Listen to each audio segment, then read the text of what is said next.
Welcome to the final ride review of the 1990 RM80. It's been a few months of labor and hard work that went into getting this thing where it is now. I'm going to be having my boy here, Isaac. He's going to be doing the test ride on it today. We're really excited to see what it's like. We haven't even so much as ridden this thing up and down our street, so we literally don't know what to expect out of it. But anyways, without any further ado, let's do it. Let's get it done, huh?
Okay, Isaac, wow, that was some great riding, dude. I mean, it looks like you're having fun out there. Yeah, it loved the bike. Yeah, so for those who are just tuning in, maybe haven't seen the whole process from like how we got it, was a complete junkyard bike. I mean, there was nothing usable left on it. Everything had to be rebuilt. Everything had to be restored. Engine got a complete rebuild. We brought it back. We brought it back to life. Now tell me, you also have like a newer RM85. Yeah. And this being a 1990 RM80, like what are some of the differences you see in this from your RM85? So the suspension, this bike, it kind of makes you crouch in attack position. Mm-hmm. So in whoops, in the rear suspension, you saw me kind of wheeling in those sand rollers over there. The rear suspension, it kind of bucks you, like makes you able to get over the front end. Okay. And makes you kind of have more control and puts you in more of the... So this bike, what you're saying is, for this kind of riding, like you would almost prefer like an older style over your new? Oh yeah. Oh, okay. Yeah. That's interesting. I mean, obviously the suspension world has changed quite a bit since 1990 to 2015, 16, like his RM85. And, you know, these older bikes, this is what they were built for. This is what they're meant for, is for a dad and his son or daughter to come out and come hit the sand lot after a day of work or school. And I think this bike caters to that type of rider. Now, how would you feel putting this thing on a track? You know, we have a couple tracks in our area. How do you feel like this would do on a track? I feel like it would be more of a clutcher, more of a like that you have to use the clutch. You have to work harder for the power? Say, like the KX, you have to clutch it and kind of lean back for the power. Okay. So this is kind of the same in the feeling of the newer KX85s where you gotta, to use the power, you gotta work hard for it. Okay. And I've tried all 85s. The KX has to be the most kind of work for it one. Okay.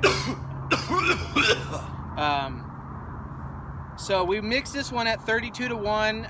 It's a little bit muddy, but in my opinion, that's how these old bikes are meant to run. Oh yeah. We are running a stock expansion chamber. We are running an FMF shorty muffler on it. Basically, all the internals are aftermarket. Vertex piston, hot rods, crank. No change to the reeds. The reeds are just OEM replacement Boysen reeds. The wheels are really cool. We were able to get these wheels off of a spare set that he had for one of his RM85s, and they fit up exactly the same.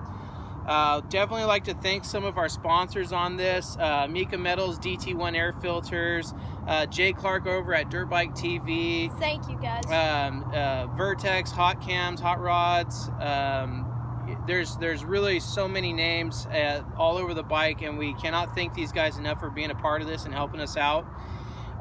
So would you say that this was a success? Oh yeah, definitely. Definitely a success. So I think what we're going to do next with this thing, we're going to take it back, get it all prettied up, and I think it'd be cool to take this thing out on a track and put it up against RM85 and really kind of see what is truly different, what is so much better about the new RM85 over the old one, or is the old one still a competitive riding bike for you know, any entry level or beginning, you know, 11, 10-year-old.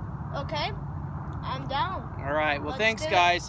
Thank you so much for tuning in today. Thank you, Isaac, for coming out and test riding the bike. I know you were not forced at all to try to do that. You were absolutely willing and happy to come rip it up out here at the Sandlot. Well, after a day of school. Yeah, after a long day of school, moto always sounds good. But not from the shop garage, whatever, but from the Sandlot. Thank you guys all for watching. We love every single one of you guys.